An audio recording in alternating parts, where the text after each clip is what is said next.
Добро вечер во Топ тема. Контрабомба на бомбите. Компрометирање на СЈО со случајот Рекет. Партиите ја кројат судбината на судството во редни избори.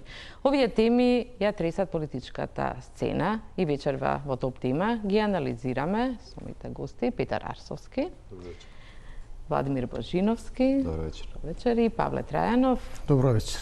Како што рековте, вие сте исто така аналитичар, но и лидер на Демократскиот сојуз. Ке почнеме од она што е најново, бомбата за бомбите на СЈО на Зоран Верушевски, кој во моментот е актуелен советник на премиерот Зоран Заев за безбедност, а од неодамна е и председател на комисијата на СДСМ за внатрешни работи. Тој на сведочењето во понеделникот во судот како сведок на СЈО практично направи пуч или обид за пуч врз главните докази или она на кое се базираше работата на специјалното јавно обвинителство или бомбите, за кои рече дека овие прислушувани разговори добиле страотни модификации и компромитации, што всушност може боди во прилог и на тврдењата на ВМРО ДПМН и неверувањето дека бомбите биле автентични. Обвинителката на СЈО Фатиме Фетај денеска изјави дека ова изјава на Верушевски не може да влие на случаите на СЈО, па предлагам на почеток да ја слушнеме нејзината изјава. Се работи за исказ кој што уште не е довршен. Господинот Верушевски минатиот пат беше испрашуван директно само од страна на одбраната, па допрва на обвинителството, па допрва следува негово испрашување вкрстено од страна на одбраната. На крај судот си има право да поставува прашања од појаснувачки карактер. Читав и по медиумите дека господинот Верушевски дал некоја изјава дека материјалите претрпеле некоја модификација, меѓутоа толкување, односно појаснување за тоа што сакал да каже сведокот може да даде само тој. За нас како обвинителство автентичноста на материјалите значи воопшто не е спорна. Не беше спорна и не е спорна ниту за тие сведоци кои што на почеток примија некои материјали, ако се сеќавате, ниту пак тоа го спорат обвинетите во судските постапки. Тој вели дека почетокот пред да почнеме ние со нормално функционирање, само некои изјави на ТВ дека материјалите се сечени, лепени и монтирани, меѓутоа никој тоа досега не го кажал во судница. И од друга страна, значи се работи за материјали, односно за докази кои што не се изолирани докази во нашите постапки, тие се наоѓаат подкрепа и во други материјални и вербални докази, сето тоа ја потврдува нивната автентичност. Тој вели дека бомбите не оделе преку него, туку директно во СДСМ на некој начин е тоа спротивно на обвинението. И претходно појаснување за она што некој лице кажало може да даде само тоа лице кое што го дало исказот. Јас зборувам за она што е битно за нас и за нашите постапки, за автентичноста на материјалите. Се автентични. Никој тоа не го спори. И нема да влие тој еден начин на понатамошниот тек на нашите постапки. Тоа беше изјавата на обвинителката Фетај. Божиновски, дали сметате дека нема да влие врз предметите на СЈО ова изјава на Верушевски? Сега излезе дека она на кое што многу луѓе некако со посмев гледаа кога на времето говореа од ВМРО ДПМН сечено, лепено, монтирано и дека е вистина. Според ова што го кажа господинот Верушевски, тој не е, значи ја простедев изјавата на господјата Фетај, се виде дека е доста нервозна, би рекол, затоа што мислам дека и самата е свесна ова го подкопува и она последна трошка од некаков легитимитет што остана во случаите после она што се случуваше со аферата Рекет. Тоа беше некако капак или последна шајка во ковчегот на СЈО. И во ред нека продолжат случаите, но прашање колку ќе имаат легитимитет сега тие така наречени бомби. Она спомена дека има други материјални докази така натаму во ред. Тоа нека се сетира, нека се представат тие докази, се разбира доколку има вина и таму каде што има вина, нека си добијат и пресуди тие луѓе. Но со ова веќе де факто се доведува во прашање се доведуваат во прашање сите доказни материјали кои што произлегуваат од тие така наречени бомби, односно тајни и легално снимени. Да, но обвинителката вели не се само тие единствени докази, дека оттаму почнуваа истрагите. Тогаш нека ги тргнат тие веќе не може да бидат докази очигледно и нека се тераат со она све друго кое што го имаат, затоа што видов дека беше она доста убедена дека имаат и други докази, тука немаме апсолутно никаков сомнеш. Но повторно, целата оваа ситуација, она све што се случуваше со рекет, со Бокит, со господинот Бојан Јовановски, со Катица Јанева, со оној хаос што се случи во СЈО. Денеска имаше некоја репортажа на една наша телевизија во однос на тоа како се изнесувале материјали кој како сака. Све било на достап, тие аудио материјали биле на достап на сите луѓе, односно секој што можел што работел таму или што влегол таму можел да се ги изнесува, да се ги носи по дома. Се доведе во прашање целиот кредибилитет на она што беше СЈО и на тие аудио материјали. И едноставно на почетокот вие споменавте дали се распаѓа правната држава. За жал можам да констатирам дека веќе е распадната. 30 години им треба, ама веќе е распадната и мора нешто радикално да се преземе. Арсовски, дали се согласувате дека ова е дефинитивно последниот удар, што можеме да кажеме, некако дојде одвнатре, со оглед дека беше сведок на СЈО и советник на премиерот Верушевски? Мешани ми се чувствата по тоа прашање. Од една страна, точно е дека последните случувања фрлат некаква сенка врз работата на СЈО. Мислам дека повеќе рекет од што изјавата на Верушевски. Тука треба да имаме предвид за основното начало на владење на правото, според мене. Поентата на постоењето на СЈО е да испорача владење на право секаде каде што може да се испорача. И во таа смисла мислам дека аналогијата, дека истрагата за рекет, која неспорно треба да продолжи секаде каде што упатуваат доказите. И треба да се отвори до крајните инстанции, јавноста очекува одговори за тоа што се случувало во рекет. Но аналогијата која е дека случајот рекет некако ги амнестира обвинетите во предметите на СЈО, не можам да ја прифатам. Бидејќи за вистинска испорака на правда треба да се случат двете работи, и да се истражи рекет до крај и предметите на СЈО да продолжат најмногу колку што е тоа возможно. Да, но оваа изјава на Верушевски практично ги девалвира сите. Така е, во таа смисла докази или на она што се базира работата на СЈО. Неговата, знаете како, иако е недообјаснет. Да се навратиме чекор на нас. Не знам дали се сеќавате како се објавуваа бомбите на СДСМ. Јас после оваа изјава подпроверив. Под бомбите се објавуваше дека се тоа извадоци од разговори, а под тие беа објавени целите разговори. Така што мислам дека во ниту еден момент, ниту за СЈО, ниту за партијата која ги објавувала, не било спорно дека материјалите кои биле објавени во јавноста на тоа што сте го гледале на YouTube, претрпеле некаква модификација. Дека се по само признание на СДСМ, таму се извадени приватни разговори и се објавени дел од материјалите кои влијаат на кривични дела. Така што дека постоела модификација при објавувањето на бомбите не е спорно. Прашањето е дали материјалот кој се наоѓа во бомбите е автентичен, значи дали е тоа, и второ, дали јавноста, па на крајот и СЈО може да докаже дека обвинетите го направиле тоа што им се става на това. Да, но автентичноста не беше толку оспорувана. Вчера СДСМ рекоа дека беа проверувани, нели, вештачења имаше во Германија.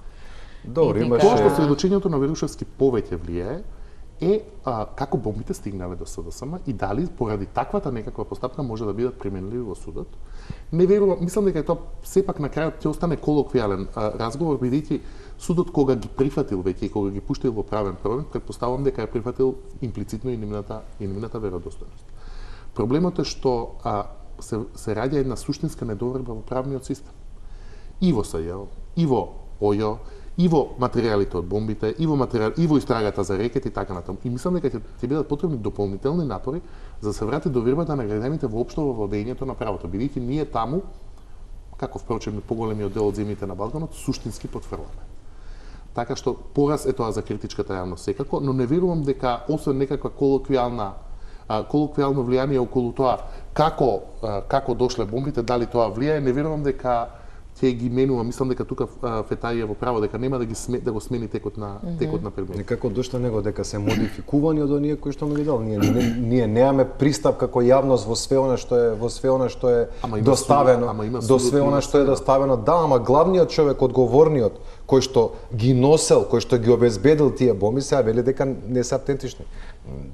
Сериозен импакт има. И вели дека не ги носел тој. Да. Тоа е многу сериозен импакт. Друго, имаше и она што го нарекувам ја закана од бомби, кој што се утврди дека повторно беа лаги. Долго најавуваните бомби за Смилковско. Сите се сеќаваме, не беше толку одамна, пред 3-4 години. Не знам, ке се откриело, се лажеа луѓето, се лажеа родителите на починатите деца, директно од Зоран Заев, дека имало некакви материјали, за на крај сега еве се објавуваат. Апсолутно нема никаква поврзаност од она што го објавија медиумите, она што се пушти во судница пред некој ден, некаква поврзаност или некаква намера на тогашните раководни структури на ВМРО ДПМН со она што се случи во Смилковско езеро. А тоа се представуваше како најголемата бомба која што, не знам, ќе ги сруши од корен сите оние перцепции кои што постојат за ВМРО и директно се лажеа родителите на дечињата. Тоа е исто така катастрофално. Не знам зашто збориме. Тие разговори се автентични? Значи, дали тие разговори имаат некаква врска? Не, говорам, значи сега не говорам само за бомбите, за ова што го кажа Верушевски, не го кажувам за заканата и очекувањето кое што се создаде во ветувањето дека ќе се разјасни Смилковско езеро со материјалите кои што ги имаат. А кое што ќе покаже, не знам, некаква поврзаност дали со структури и така натаму. Еве се објавија. Има нешто спорно у тоа. У тие разговори нема. Затоа го велам. Премногу лаги имаше во целиот тој процес на Петар, реплика, па да го вклучиме на Павле. Јас не спорам дека СДСМ ги користел бомбите во својата политичка агенда. Не мислам дека е тоа спорно. Прашањето е посуштинско. Дали сме ние подготвени заради изјавата на Верушевски да ги уништиме предметите на СДСМ? И дали заслужуваат да бидат уништени? Дали така ќе имаме повеќе правда или помалку правда во Македонија? Поради тоа што Верушевски не да бидеме конкретни, Верушевски само да заврши. Колку легитимитет има сега да се продолжат тие случаи? Верушевски не вели дека тој ги модификувал бомбите.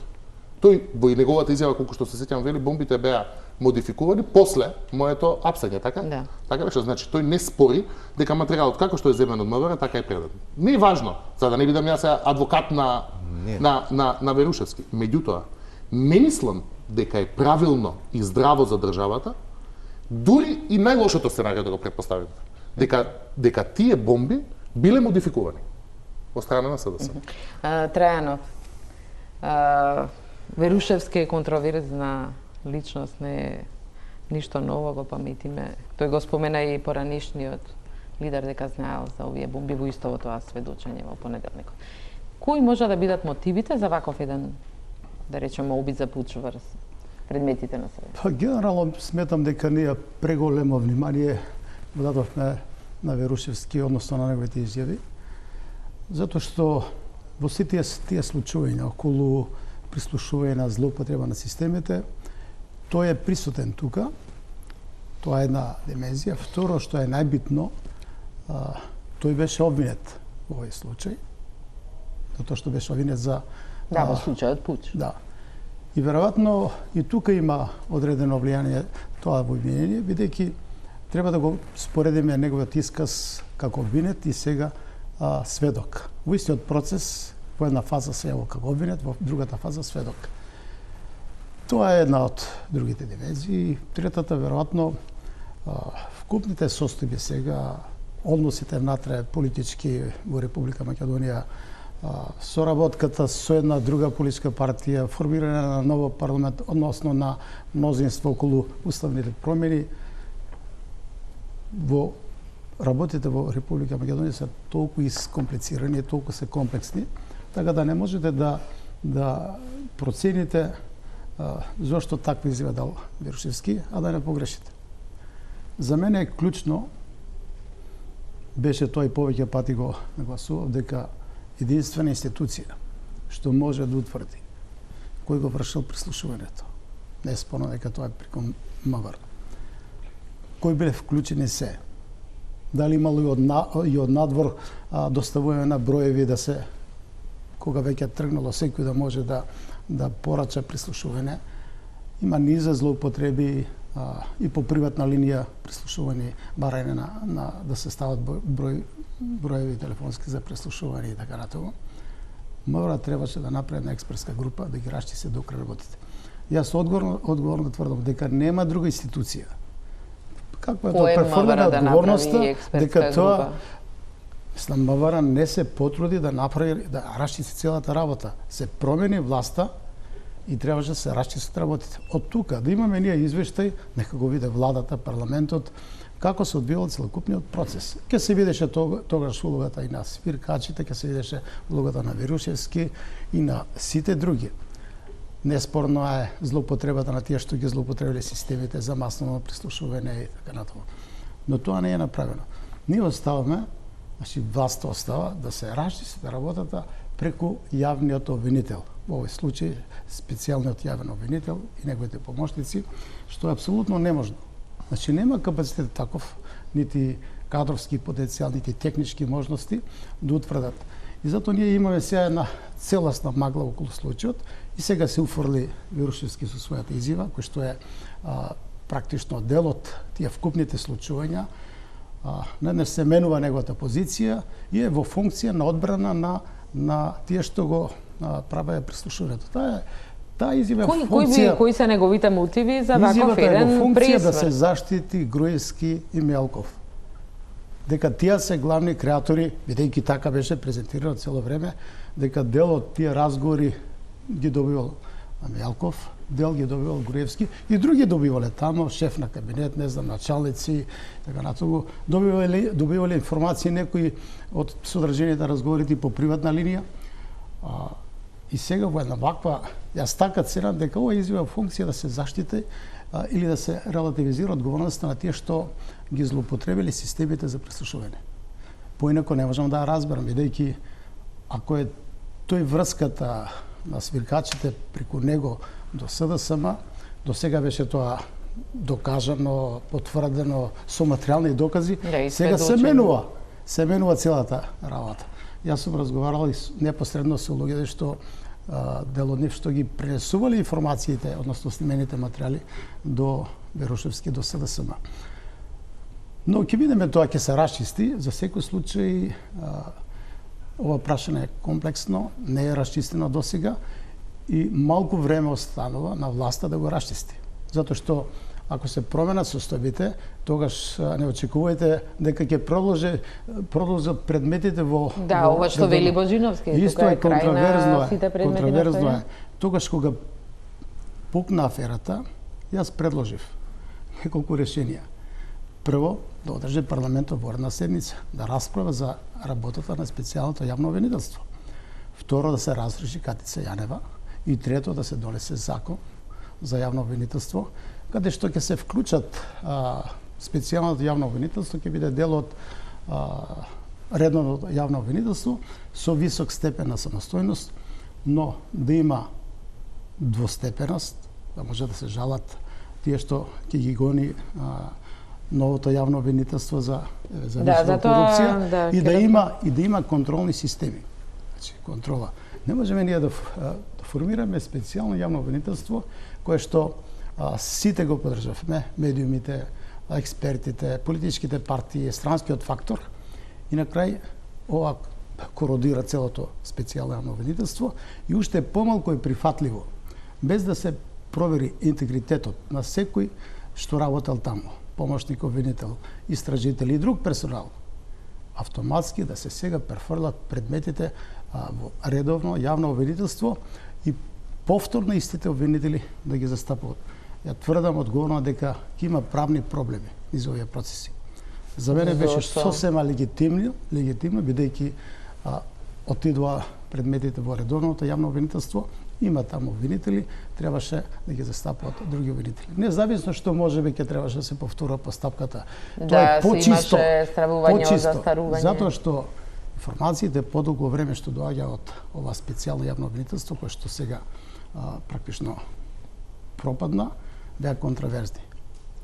И тука мислам дека носат одговорност и политичките елити, медиумите, новинарите, затоа што рекет не е само креација на Бојан Јовановски.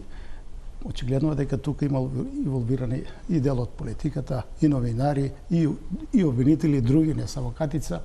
Тука има и суди. Тоа е случај кој што бара системско истражување, меѓутоа сигурно дека треба и време да ама кој ќе го направи тоа? Тоа е најголемиот проблем. Извинете што ви судеше. Подобро е сега да се расчисти. Треба сега да се расчисти. Ако се случи, бидејќи процесите политички се такви, се менува власта. Ако се случи да го расчистува некоја следна власт, тоа нема да се расчисти како што треба. Тогаш исто така ќе биде користена за политичка пресметка. Сега е шансата заедно сите што се вклучени во овие процеси да работат на целосно истражување и расчистување.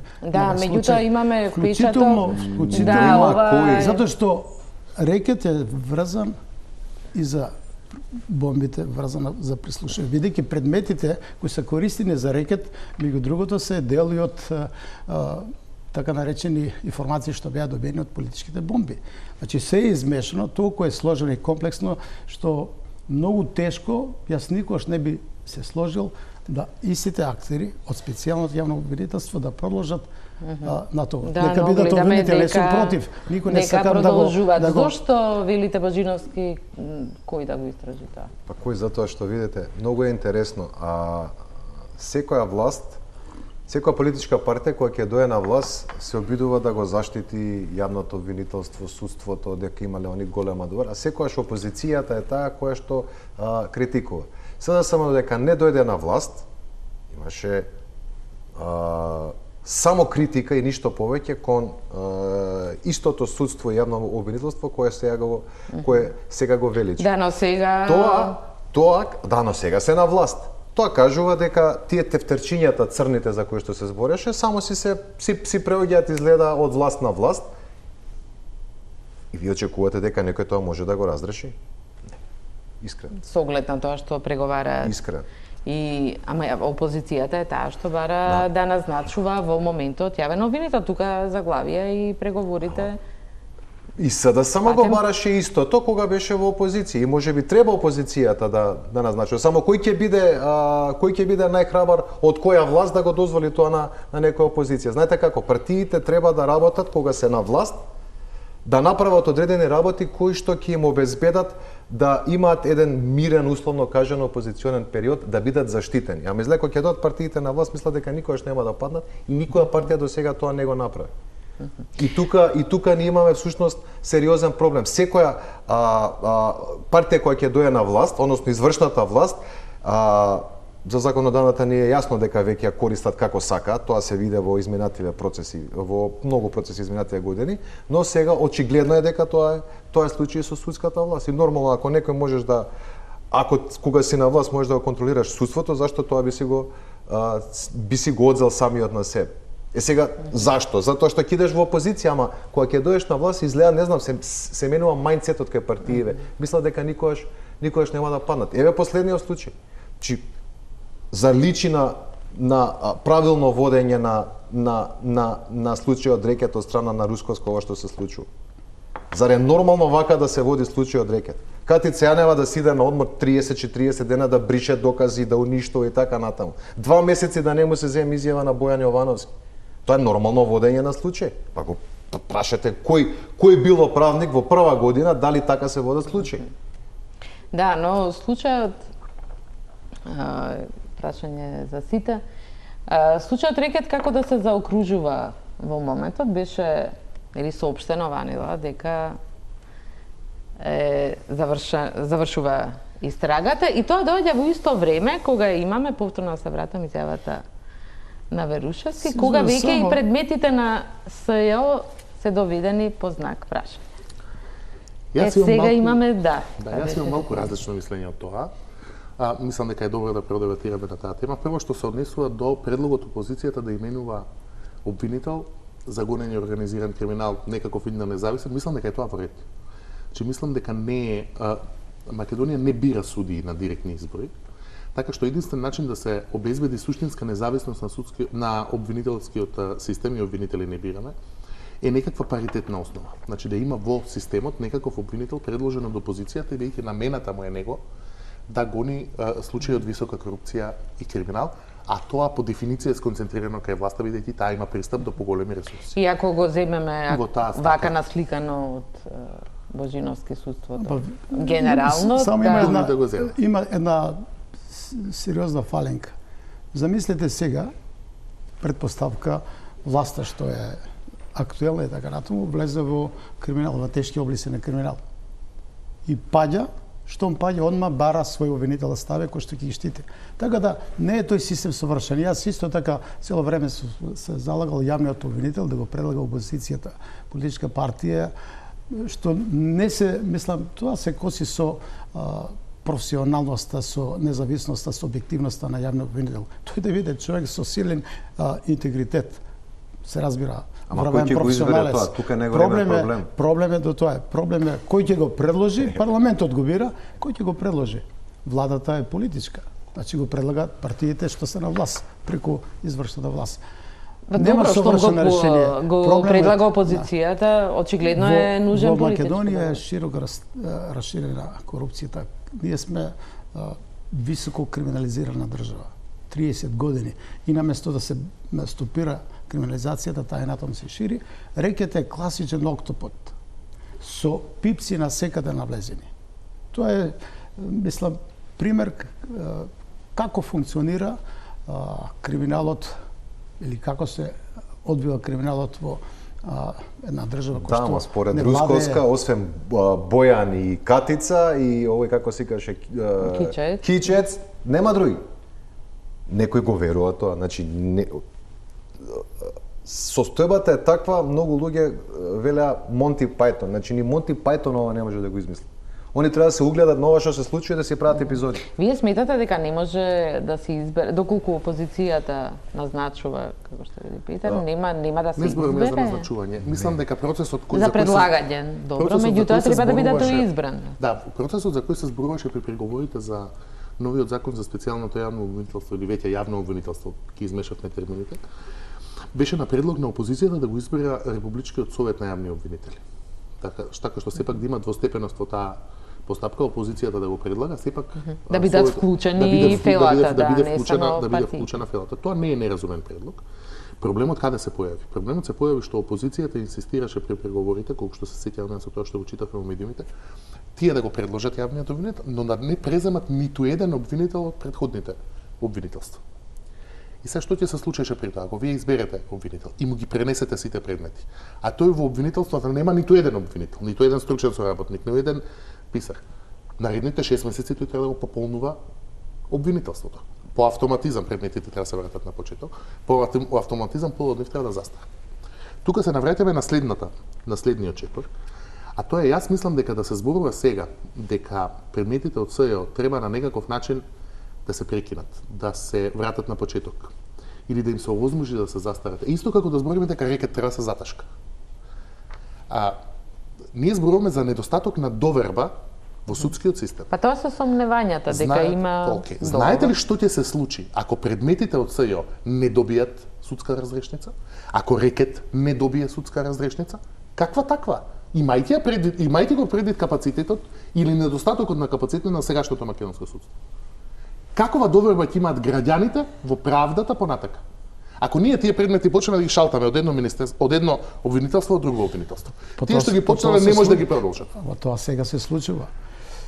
Кажете што е судбината со дали функционира специјална јавна обвинителство, дали проблемот со преговорите за ОЈО се случи бидејќи опозицијата не прифати ниту една комбинација која ќе дозволи предметите на СЈО да продолжат од утре. Без оглед дали су исти или со нови обвинители. Неспорно е дека предметите, значи постапката мора да продолжи. Ако ги смените обвинителите, Тоа за голем дел од предметите значи почнување од почеток, тоа за голем дел од предметите значи и застарување. Проблем Тоа е по мене погрешна порака во македонскиот правен ќе систем. биде проблем, Не правен спорам, проблем ако продолжат предметите со истите јавни обвинители. не е важно дали се истите или не. Може ли да обезбедиме некаков систем во кој предметите ќе продолжат воопшто? Знаете зашто сум против? Затоа што ако врват ново Јас обвинителство, сум против да прекинат. да, апсолутно не треба да прекинат. Треба да се најде правна формула да продолжат. Затоа требаше да се донесе Законот за јавно обвинителство, да се укине, да престане со работа специјално јавно обвинителство, кој што де факто сега И тоа да им се одземат функционира. според вас предметите на обвинителите. Предметите Тоа треба значи да дека влезат, предметите прекинуваат практично. нема да прекинат. Како Затоа што новиот обвинител по закон има право од одбраната да побара прекинување и почнување на постапката од требаше да почеток. се разгледа интегритетот, да се процени на секој што работел во таа институција. Ако беше МВР, Управата за безбедност и контрразузнавање, со други. компрометирана Со други зборови. поради масовото прислушување. Сега има тамо процес на процена на интегритетот. Не е важно како се спроведува тоа, дали е се идеално и така натаму, но 400 припадници на службата за државна безбедност, што беа, значи, Управата за безбедност и контрразузнавање, тие сега не се земени во обзир. Независно, ја не тврдам дека можеби се сите одлични обвинители што ги добија предмети, тие ќе продолжат да работат. Но требаше да се направи законски основ и требаше претходно да се проучи, процени интегритетот на секој од тие обвинители. Тие што ја вршеле работата професионално, совесно, како што сите ние тврдеме дека така работи и цело специјално јавно обвинителство, и после тоа нека ги добијат. Но ќе има правни проблеми, верувате, ќе се видиме во друга прилика, дека автоматското префрлење на обвинителите од специјално во другото обвинителство за да ги продолжат предметите, тоа е исто така деградација на сите други обвинители, дека не можат тие предмети да ги водат. Ја тврдам одговорно дека можат да ги водат. Ама не е спорно дали можат или не можат да ги водат. Спорно е што имате вие предмет кој застарува за 3 месеци. Па ќе А застарат. обвинител Мислите, нема да застарат? ако го преземе, а ние треба да направиме се што е можно да не застарат. Па ние што направиме за 4 години? Не изведовме ни еден докрај сложен предмет, освен за Мерцедесот и набавката на возило во МВР, за големите афери кои што се врзани за огромни провизии и за други тешки случаи, постапката тапка. Кој е виновен за тоа? Виновен е рекет, затоа што се договарале, пазарале и така натаму. Кој се договарал? Значи врвот на тоа специјално јавно обвинителство или Катица Јанева. Ако е така, И значи одредени таа политички институција е структури, како компрометирана. што се говореше. Не се Независно само- од тоа, јас сум апсолутно предметите да продолжат сите до еден. Втора работа за која што се залагам. Не само тоа. Прислушуваните Предметите на СЈО да продолжат прислушуваните до еден и да се разговори- отвори посериозна истрага за рекет. Колку што слушнав има најава од Русковска дека е една од 3 истраги е затворена, таа која е врзана директно за за КТЦ. рекет, дека има уште 2 за Меѓународниот сојуз, меѓутоа тие не се Само однесуваат се искаш, значи, јас директно сум за за тоа. КТЦ. Е ова. Прислушуваните разговори и натаму да се користат како доказ. Се разбира дека како што зборуваше и Фетај, мора да се подкрепат тие обвинени со други докази. Без тоа не верувам дека и законот за кривична постапка не дозволува да се заснова судска одлука само врз основа на прислушување разговори кои што се прислушувани согласно законите со наредба на судија и така натаму. Така да тие две работи да не се дозволи да застарат за тоа, да се води постапката и прислушуваните разговори да бидат и натаму доказ. Но мораме да водиме сметка. Значи нема лимит. Не може сега, бидејќи ние веќе отидовме друга институција, тогаш и други разговори што ќе се стекнат прислушување разговори на друг начин, ќе треба и во наредите отварано на некакви други случаи да се користат. Тоа нема крај. Затоа треба да се одлучи, да се заземе став Врховен суд или во закон се стави. До каде ние ќе ги користиме, до кое време ќе ги користиме нелегално стекнатите прислушување разговори како доказ. Затоа што сега кружат информации дека па вие сега каде да седнете, па веќе не е сигурно дека вашиот соговорник не го снима разговорот.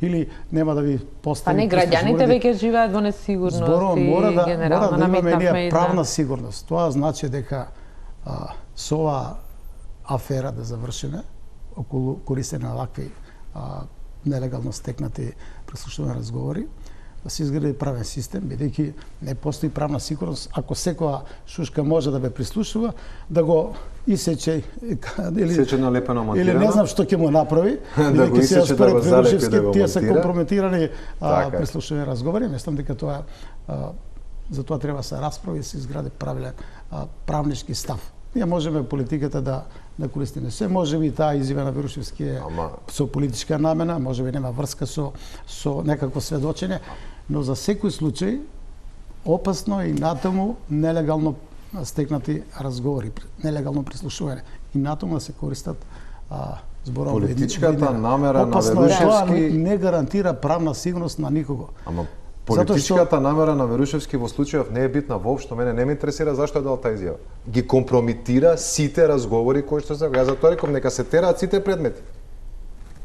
Имало други докази. Со тие други докази. Како сега секоја одбрана на секој тие предмети ќе тврди, еве, разговорите се сечени, лепени, монтирани. Но да не се користат прислушуваните разговори без бомбите, велите, ако има докази. Да, сите други докази материјал се разбира. Знаете, само уште една, клучно е сега судот, заедно со јавното обвинение што го застапува предметот, да утврдат дали Верушевски дал лажна изјава.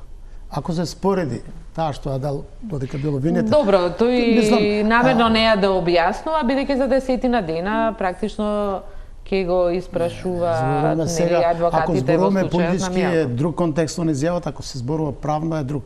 Дали тој може да сведочи лажно пред суд? Тоа е исто клучно прашање. Ама за тоа треба да се занимава јавниот обвинител, судот, не треба ние вака на политички дебати. Тоа прашање они треба да го разрешат. Ова што пред малку Петар го праша, дали има сомневања дека има политички дел, можеби меѓу партиите, бидејќи изјавата на Верушевски за доведување во прашање на користењето на прислушуваните разговори и неговото оградување практично од бомбите, не ги доставува тој, и затворањето на рекет, дека временски можеби ќе се сопспане. Не знам, искрено мислам дека во оваа ситуација што и да кажеме нема да бидеме во право. Премалку информации има, премногу има шум од страната, значи лажни вести, дезинформации, полувистини, полуинформации.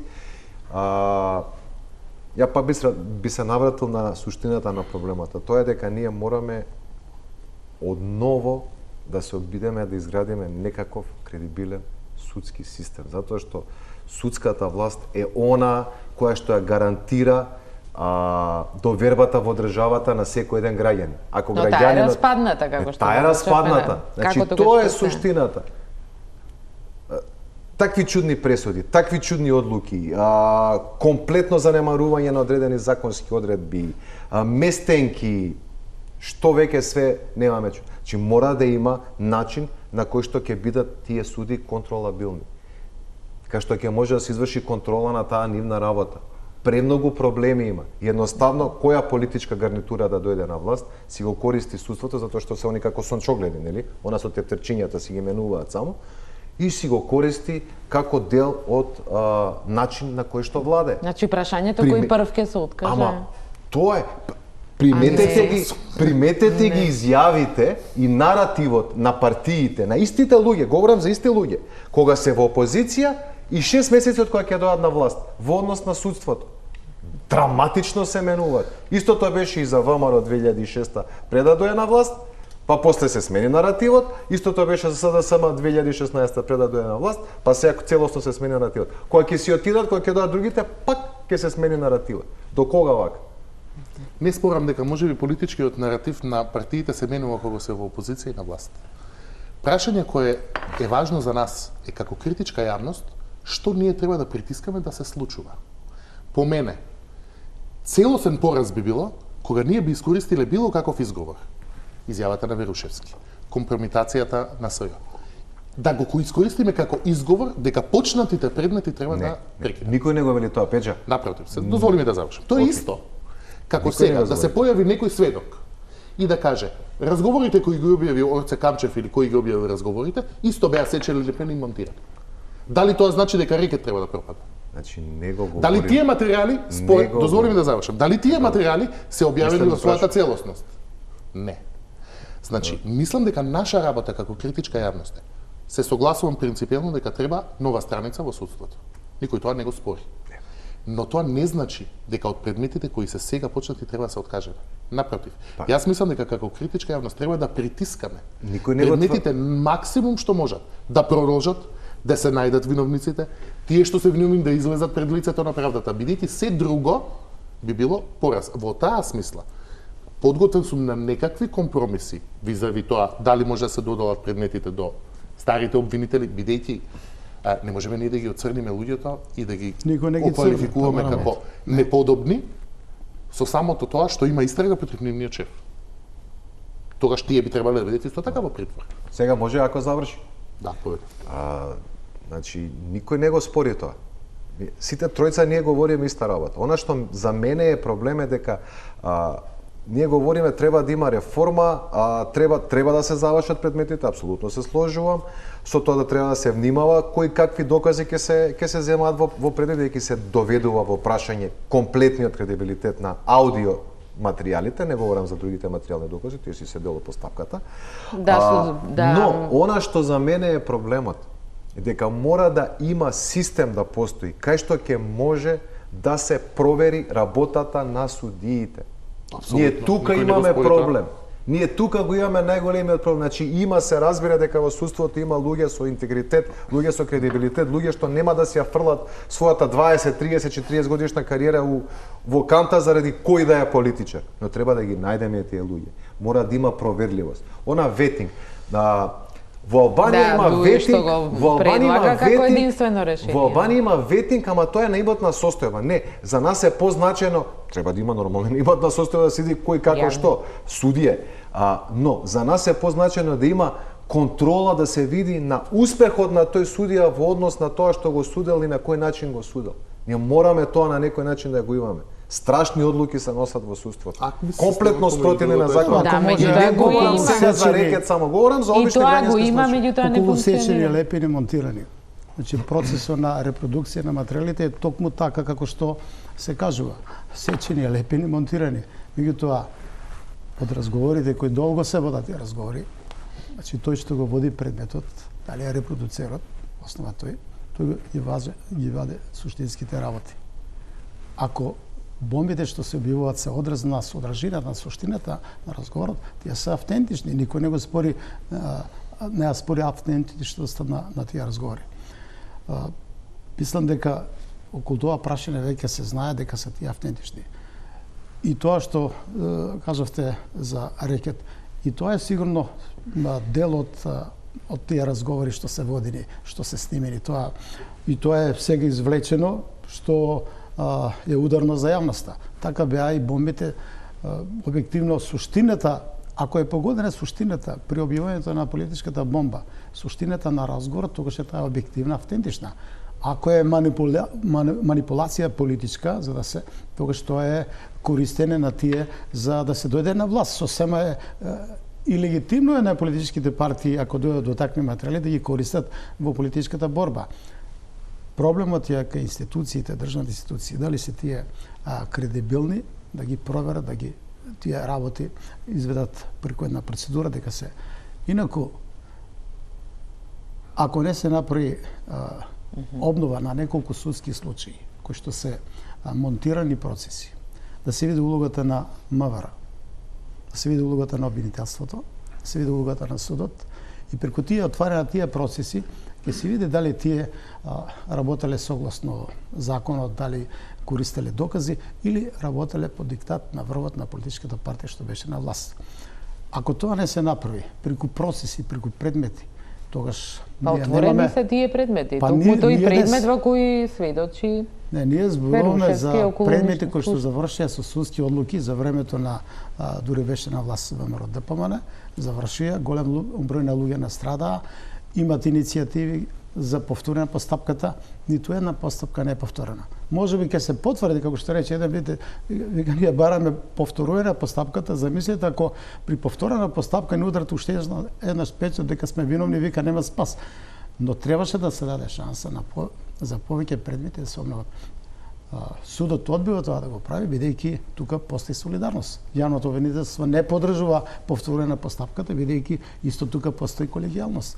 Да не зборуваме за МВР, бидејќи тие структури се останати, тие не се менуваат и тие политички се прегрупираат према партијата што е на власт. Значи, ние немаме систем за се направат корените реформи во правосудството. Нити се почнати, тоа никогаш нити нема имаме. да се смени во структурите. Може да се смени. Ова власт МВР, има шанса, има одговорност и преземена обврска дека сите тие случаи, монтирани политички случаи, дека ќе даде шанса за фер судење. Значи ќе ги обнови постапките. Тоа досега не е направено. Колку има шанса со оглед на тоа дека се Имаше најавуваат шанса, воредни избори? имаше шанса. Ќе заврши мандатот и имаат шанса, значи. Подоцна, да. Тоа е моето Петар, спорување, тоа е околу сите обвинители, суди и припадници на службите. Не, Ако ама се све тие- треба да се ако се- провери, ние за тоа говориме, све треба да се Па ќе се провери. стигне до политичките елити се кои што види. ги давале наредбите. Значи тука нема, но не е денеска- почнат тој Кои што процес. ги даваат Да, наредбите. денеска очигледно. францускиот кажам. амбасадор Тимоние, зборувајќи за датумот нели што го очекуваме каде што Франција е се уште неодлучна, рече дека политичките елити не смеат веќе да остануваат неказнети. Зборот амнестија буди многу непријатни чувства. Ја паметиме последната, но почнува повторно да се споменува дека ќе се амнестираат политичките елити токму во сите овие Знаете случаи. како, ако ние не смогнеме сили да испорачаме некаква правда низ овие предмети и низ ова судство такви какви што се, Да, недовербата е огромна. Во така е, моментов недовербата е е, огромна. затоа изборувам за амнестија. тогаш амнестијата е следен чекор. Знаете како и таа ќе се случи со договор или практично се едно. Ако пропаднат предметите, како да се амнестирани политичките елити, ако се договорат за амнестија, како да се амнестирани политичките елити. Во недостаток на политичка волја за, например, генерален реизбор на суди, генерални реформи во право, кои се во судскиот систем, ветинг на суди, како што вика Влаче и така натаму, ние де факто ќе завршиме со неказнивост. Некаде поради компрометирање на институцијата или предметите кои се случуваат, некаде поради компрометирање на луѓето, некаде поради немуштост на самиот судски систем. Мислам дека тоа нешто против кое критичката јавност треба да се бори. Без оглед на недостатокот на капацитет, ние мора да ги притиснеме, да ја притиснеме судската власт едноставно до повисок стандард. Бидејќи ако не го направиме тоа, резултатот ќе биде неказненост што е еднакво на амнестија. И во таа смисла се враќам на првата моја изјава, колку ќе смени изјавата на Верушевски. Јас мислам дека многу малку ќе смени, повторувам.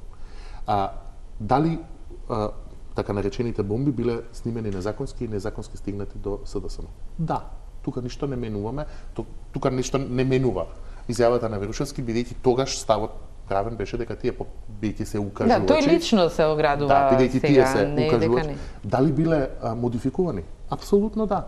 По признание на СДСМ, по признание на сите, тие биле селектирани делови од разговорите кои се важни, кои, како што вели Трајанов, ја одразуваат суштината и така натаму. Тоа не значи дека не се автентични. И на крајот да не забораваме бомбите, во овој случај во судската пракса, иако Врховниот суд донесе начално правно мислење да се користат како доказ, сепак се повеќе индиција одошто доказ. Не верувам дека било кој судија или било кој суд ќе осуди некого само врз основа на аудио снимки. Да, и во Сепак обвинителството името мора на да договори СЕО материјални беше докази. Законот не го дозволува да И законот се не го застава дозволува судска тоа, одлука на бидејќи судена. да збориш за дело на телефон и да го сториш делото се две различни работи. Така што на крајот мислам дека ќе остане колоквијална таа изјава, иако Пресудата за Мерцедесот беше врз база на разговорите денес. Не, врз база на тендерска документација. И врз база на разговорите, али Не. добро. Добро. Тука ќе направиме една куса пауза за реклами и се враќаме на дебатата. Пробат. Продолжуваме со дебатата. Господине Трајанов, очигледно дека сите партиски лидери имаат свиркачи, барем така велат. Црвенковски ја доби аферата големото уво, Заев бомбите, Мицкоски мафташе со искази од обвинителство додека е тајна истрагата. Се работи за свиркачи или нешто друго? Денеска се објави, ако што секоја рекоа, политичка дека се партија- изнесувале на големо бомби од сега. Политичките партии било која штом дојде на власт, главно е да воспостави целосна контрола над Министерството за внатрешни работи или над сите служби за безбедност. Тука е и селекцијата на прием на кадри се врши по партиски списоци. Вие што очекувате од партиски кадри? По правило се најнеспособните, има и тамо способни, али зборувам без кредибилитет, без интегритет, влегуваат во најосетливите служби и тие за нив е битно партијата. Соберат информации, ги достават до партиите. Тоа веќе се одвива, можеби близу 20 на години во Република Македонија и на нас не изгледа сосема нормално ако припадник на полицијата наместо информацијата да достави до шефот тамо каде што треба, до шефот на безбедноста, тоа достава до партијата. И партиите тоа после прават политички маркетинг, ја дискредитираат, словно кажано, другата партија за која што се однесува. Тоа нема крај до сега. Предлагав во неколку наврати, ако не друго, барам да не може да биде член на партија припадник на МВР или на другите служби за безбедност. Тоа ниту една партија не го прифаќа. Нема да си го дозволи. Не го прифаќа, затоа што кога ќе дојде на партиски кадри се таму. Значи во основа са без кредибилитет, но како одминува времето се покатастрофална состојбата во службите за безбедност. Не знам сега дали ќе успее Виктор Димовски да направи селекција, бидејќи повторно се вмешаат партиите околу тоа, околу насоките, демек тие само ќе дават коментари, во суштина веројатно ќе се вмешат соодветно да бидат застапени партиите што позиција, опозиција, па дуи и така натаму. И да стигнавите првите критики на кадровските. Да имаме служба чиста од врвни професионалци, претпоставам дека ако навистина се вмешат партиите, дека нема ништо да се промени. Како ќе биде исто како што и досега. Инаку не сум против свиркачите. Ако има деформации во некоја институција, добро е.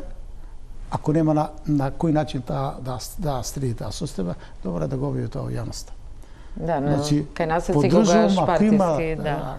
Криминални однесувања, ако има ваква злоупотреба на системите за преслушување, ако има криминал од тешки облици и некој да знае припадник на службата за безбедност, не мора да дојде кај партиите.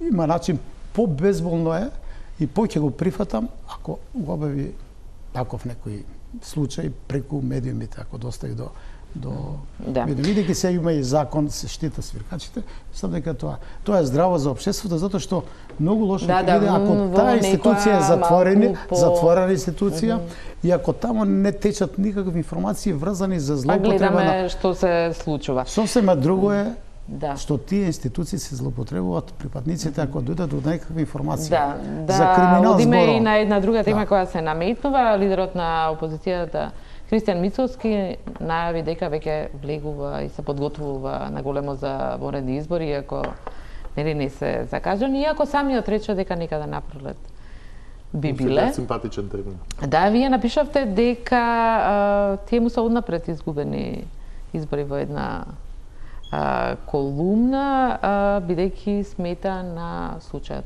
да профитира од случајот. Рекете се ова што се случува. Не знам. Мислам дека дека преговорите за СЈО се однапред изгубен наратив за Мицковски. Тоа го напишав, не сум сигурен за изборите и мислам дека инсистирањето во преговорите за СЈО не се добар политички наратив за Мицковски. Мислите за јавното обвинителство? Да, не се добар политички наратив. Зошто? Затоа што мислам дека во таа ситуација тој го представува Заев како жртва. Заев сака некаков договор, така изгледа во јавноста. Крупниот наратив е дека Заев сака некаков договор, а Мицковски и опозицијата како не даваат некаков договор. И во таа ситуација тоа за Мицковски не е добра позиција, бидејќи ако како резултат на непостигнатиот договор ние не добиеме датум, тој ќе биде виновен, а ако добиеме датум, Заев ќе биде заслужен. Така што тој нема добитна комбинација во тие преговори за СЈО и мислам дека е добро за опозицијата, па и за власта, што е можно побрзо да постигне договор на таа тема. Што се однесува до изборите, знаете како многу врева се дига во моментот околу некакви латерални афери.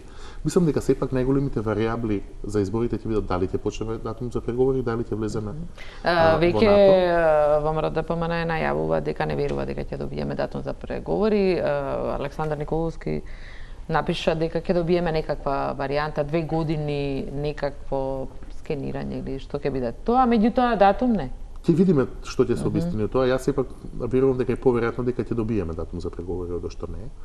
Ќе видиме каква ќе биде таа проценка. Знаете, ако сме разговарале, мислам дека и во топ тема на таа тема, проценката на ВМРО-ДПМН беше и дека нема да се постигне преспанскиот договор. Мислам дека нивната политичка стратегија, особено во тие клучни моменти, кога се во тој меѓу период кога се излиферува и Линденска Македонија, па се повлече, па се појави Северна Македонија, мислам дека нивната политичка проценка исто така беше дека нема да се затвори преспанскиот договор на суштински начин. Мислам дека е погрешна таа проценка, мислам дека сепак политичката варијабла околу преспанскиот договор, околу напредокот на земјата во евроатлантските интеграции е поголема варијабла одошто аферите кои сега се случуваат. Затоа јас сепак верувам дека е поверојатно дека ќе добиеме датум, одошто дека нема да добиеме. Божиновски. Ако сметаше дека има и немал шанса да победи, заедно ќе распишеш избори уште кога се мислеше минатата година. Или имаш еден период ќе размислиме околу изборите. Да, декември, јануар, февруари.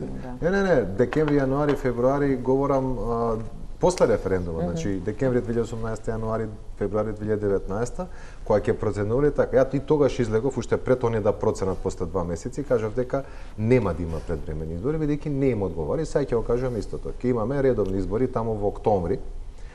Ми беше смешна. И покрај барањево на опозиција. Ми беше смешна една изјава на Заев дека ќе имало предвремени избори во октомври, мислам сега. Патетично беше. Нормално дека нема да има избори во декември. Јасно дека нема да има избори во декември.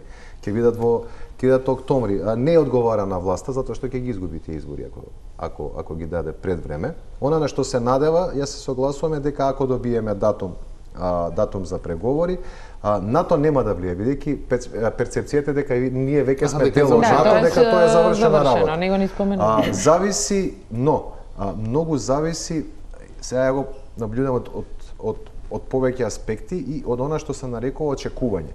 Значи, се даде голема жртва, перцепцијата на граѓаните дека се даде голема жртва со промена на името. Јас се согласувам со тоа. Но тоа беше направено нели за некоја повисока цел, односно членство во тие евроатлантски структури. Пред се говорам за Европската унија. Од страна на власта тоа се напумпа до тој степен што едноставно граѓаните мислат дека ако почнеме преговори, утре дете ќе почне мет и млеко да тече по Исуството ќе го решиме и ќе се врати. Така да тука има нереални очекувања што во зависност од тоа како и што ќе се испорача може да создадат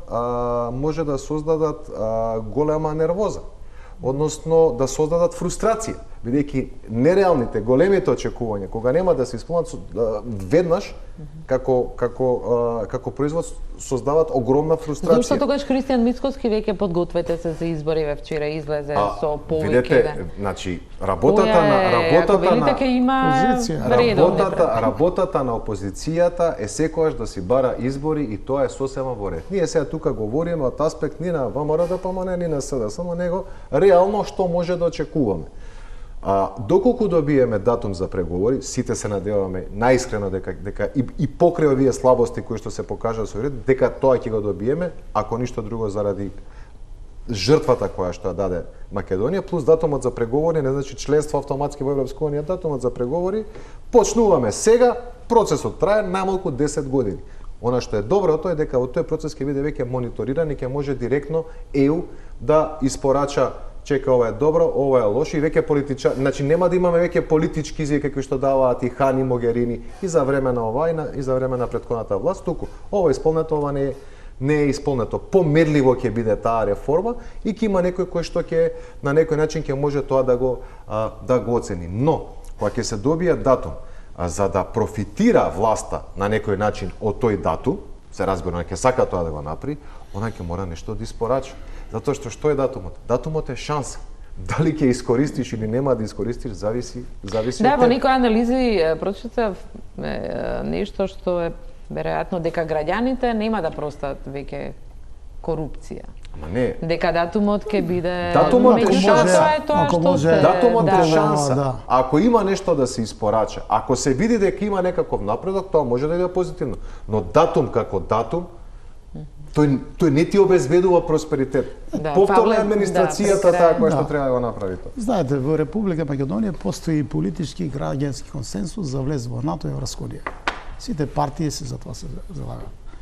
Анализите сега после покажуваат дека ние на 19 октомври ќе имаме одлука од страна на Европската унија за почнување на преговорите. Со тоа што ќе има период на повторен скрининг, не овој провер што беше, што се одвиваше измината година, сега ќе имаме период на скрининг, да ги согледат состојбите и да се подготвиме за отварање на поглавјата преку Но датум ќе биде одреден, сметате на Датумот 19. отварање на поглавјата. Датумот, Не скрининг. значи, предпоставам дека датумот ќе биде почетокот на преговорите ќе биде следната година од септември или до октомври. До тога, мислам дека тоа не е долг период, затоа што сега ние како Нема, ако тоа се случи, ние пак де факто нема да имаме датум. Вака Божиновски, ние не можеме да ги релативизираме работите ако добиеме одлука за почеток на преговорите, ако станеме полна правна членка на НАТО, дека нема да се сменат работите во државата. Мислам дека се она што се одвива, се она што се одвиваше, овие големите промени или отстапки што ги направија и граѓаните и во целина и политичките елити, дека тоа мора да биде на еден или друг начин сега верификовано, верифицирано. Па тоа го очекува граѓаните, тоа го Да, тоа е очекувањето на што се случи работата. Би беше тоа дека не треба ние да одиме да го релативизираме самата одлука за поштување на преговорите. И за година дена нема да се променат работите, толку многу за да се почувствуваат да речеме бенефитите од тој пат што ќе се движиме во Европска унија, но сепак ќе има позитивен импакт на вкупните состојби во државата. И членството во НАТО ќе зголеми стабилноста и на Балканот и внатре во нашата држава. Далеко од тоа дека некој се обидува да релативизира. Јас само говорам дека тоа е шанса, дали ќе искористиме зависи од нас. Не беше зборот, пошто вие тврдите дека треба да има резултати. Само по себе одлуката не значи директни резултати, но резултати од аспект дека има движење, дека почнуваат реформи. Јас за тоа говорам. Јас за тоа. Чекаме 3 години. Европска унија, тие процеси, мислам дека се подготвуваат голем број на реформи. Со тоа да искрено веќе, ако е вака не поминува, ако е скрининг за скрининг, па следна година, затоа што првата изјава на Заев 2018 јуни беше дека ние сме добиле датум за преговори. Дали беше така изјавата? Одлуката што ќе биде донесена, одлуката што ќе биде донесена за почнување на преговорите, тоа значи дека после скринингот од 6 месеци, најмногу година дена, разговорите ќе почнат. Тоа е процес. Ама вие праксата е таква за сите држави, не само за Македонија. Не е точно. Не е точно. Добро и мислам дека политичката калкулација, извини ако се умешав, која е врзана како датумот ја влијае на изборите, треба да се согледа низ една призма на веројатности. Значи, никој од нас не е сигурен што ќе се случи. Ова трајно што го вели не е ни датум, не малку да. Одлука, ама битно е дека ќе има одлука најверојатно. Најверојатното сценарио кој е? Најверојатното сценарио е дека Европската унија помеѓу 15 и 18 октомври ќе донесе одлука за конкретен датум за почеток на преговори за Македонија. Ако се следи праксата во другите земји, тој ќе биде не побрзо од 4, не подалеку од 8 месеци од одредувањето датум. Например, Македонија кога очекуваше датум во јуни, се очекуваше дека во јуни ќе се одреди дека преговорите ќе почнат во декември. Тоа значи дека во најверојатното сценарио Европската комисија, Европската унија ќе го одреди датумот за првата интервладина конференција каде се отвараат поглавјата 23, мислам и 24, и најверојатно дека тој датум ќе се погоди баш помеѓу двата можни термина за одржување избори. Значи некаде мај, јуни или јули наредната година. Затоа во калкулациите на партиите ќе влезе повеќе по најверојатното сценарио, се може да се случи да се распадне, ќе влезе дали им одговара да се направи датум да се направат избори по одредувањето датум, а пред почетокот на преговорите, или да се направат избори по почетокот и на преговорите. Така што мислам дека тоа е поголемата варијабла која ќе влијае на тоа дали изборите ќе се случат во мај или во октомври, одошто било што друго. Тоа ќе ги оде. И за крај, Трајанов, верувате дека ќе се смени изборниот модел? Вие го барате како партија, до сега не е прв пат, се дебатира, За ова треба посебна емисија да имаме. За ова Знаете треба што? посебна емисија. се прават, не појдам директно, да, излегува веќе директни предлози. Верувате дека СДСМ и ВМРО, ДПМН и ДУИ ќе се согласат? Ние направивме анализа, имаме проект за изборните модели. Второ, да правиме анкета како размислуваат граѓаните околу промена на изборните единици. Значи има определува кај голем број на граѓани дека треба да се даде шанса и на другите политички партии. Ова е монополистичка положба на СДСМ и ВМРО ДПМН, изборниот законник така е скроен и од аспект на финансирање на политичките партии, медиумско представување, редоследот на листа. И да, сето тоа е направено, скроено е да не може и вклучително тука имат голема улога играт и медиумите кои што даваат шанса на малите партии до некое време, но ќе започне изборниот процес. Анализи, анкети кои што кажуваат дека нема шанса помалите партии, дека гласот даден за помалите партии мора да се потрошен на празно, да влезат во една или друга коалиција. И сите коалиција. аналитичари кои што ги анализираат составите и така го стеснуваат просторот, не е можно да пробиеш во една таква ситуација ако се смени изборниот модел. Мислам дека парламентот ќе биде реален одраз на волята на граѓаните. Добро, јас ве прашав дали верувате дека ќе се смени? Дефинитивно ќе се. Ние имаме во суштина еднопартиски систем. Партијата што ќе дојде на власт или лидерот што води партијата, тој стане премиер, и тука одлучува за се во државата. Затоа што ако си дел од коалицијата која дошла на власт, независно што си друга партија, сепак мора да ги почитуваш насоките што доаѓаат од партијата. Не ми кажавте дали сте оптимист или не. Не сум оптимист, бидејќи не постои бидејќи реална определба кај големите партии да го променат. Но ќе бидеме упорни, ќе бараме да се смени, бидејќи тоа определба на граѓаните. Ви благодарам сите за учеството. Тука е крајот на вечерашната топ тема. Останете на Телма, имајте убава вечер.